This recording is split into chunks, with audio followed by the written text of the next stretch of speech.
Hello sir, मैं Satyajit Mukherjee from Calcutta news.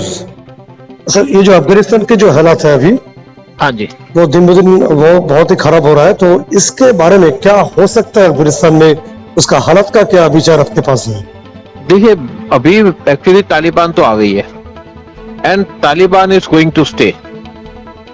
हाँ, ठीक है ना।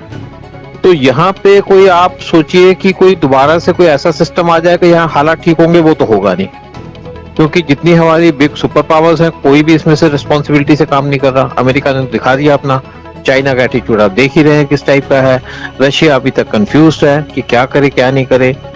तो उसके बाद कौन बचा? उसके बाद कंट्री बची इंडिया। नाटो निकल गया, नाटो तो ऐसे भाग गया जैसे नाटो का एग्जिस्ट ही नहीं करता था। एक छोटी सी तालिबान की 60-70 हजार की फौज के सामने वो पीठ दिखा के भाग गए। तो बेसिकली यहाँ पे है कौन? यहाँ पे जो हालत है वो तो ठीक नहीं हो सकती। ठीक है, नॉर्थर्न अलायंस लड़ रहा है, लेकिन नॉर्थर्न अलायंस को सपोर्ट कौन करेगा?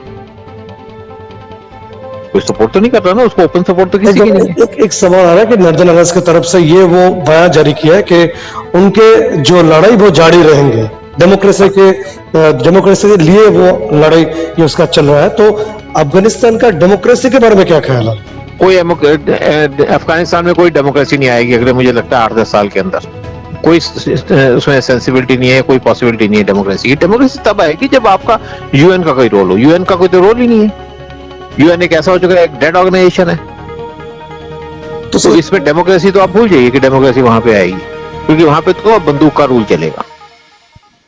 तो एक चीज सर, कि अगर ऐसी हालत चलते रहे वहां पे कि अब जो 8-10 साल के बाद आप कर रहे हैं, तो अगर ये 8-10 साल तक ये चलता रहा तो अफगानिस्तान का हालत कैसा होगा? वो तो इंडिया के लिए काफी अच्छा नहीं रहेगा मेरे ख्याल से।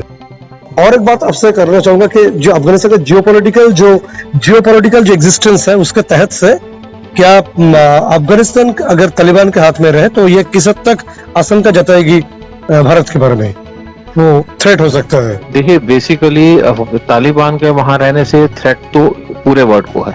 इंडिया को भी है, रशियन रिपब्लिक्स को भी है, और जितना वर्ल्ड है उसको भी है, चाहे यूएसए हो चाहे नाटो हो। सिंपल सी बात है कि ये कोई प्रॉमिस करके जो बात करते हैं, कमिट करते हैं, उस पर ठहरते तो है ही नहीं।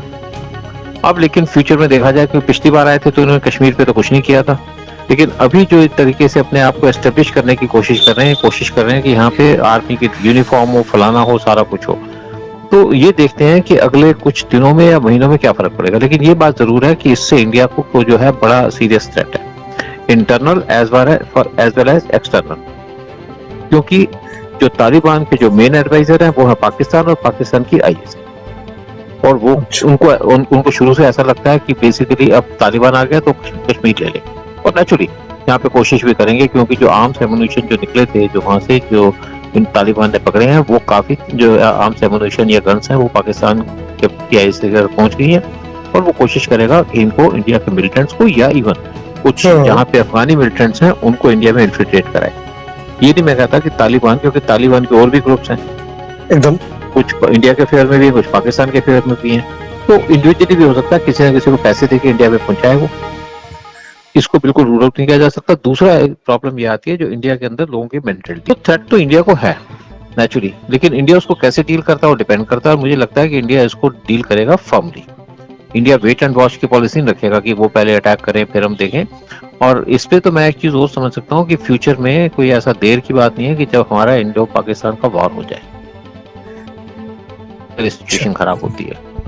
क्योंकि अगर ये तो नहीं है कि हमारे बॉर्डर के आसपास आएंगे तो हम वेट करेंगे, अगर हमारे लॉन्चिंग पैड पे आएंगे तो अटैक भी कर सकते हैं हम। और हमारी गवर्नमेंट की तो आजकल फर्म पॉलिसी है, चाहे विजिट चाइना हो चाहे विजिट पाकिस्तान हो। चाइना इन्फिल्ट्रेट कर रहा था तो हम तब भी बॉर्डर में खड़े हो गए, है ना, हमारी फोर्सेस खड़ी हैं। तो इसके इंडिया के ऊपर इम्प्लीकेशंस तो हैं, लेकिन मैं ये नहीं कहूंगा कि घबराने की बात है। घबराने से तो कुछ नहीं होगा और हम इसको फेस कर सकते हैं। और पाकिस्तान को लगता है कि शायद तालिबान के जो 70-80 हजार लोग उनके साथ जुड़ जाएंगे, शायद कश्मीर ले लेंगे।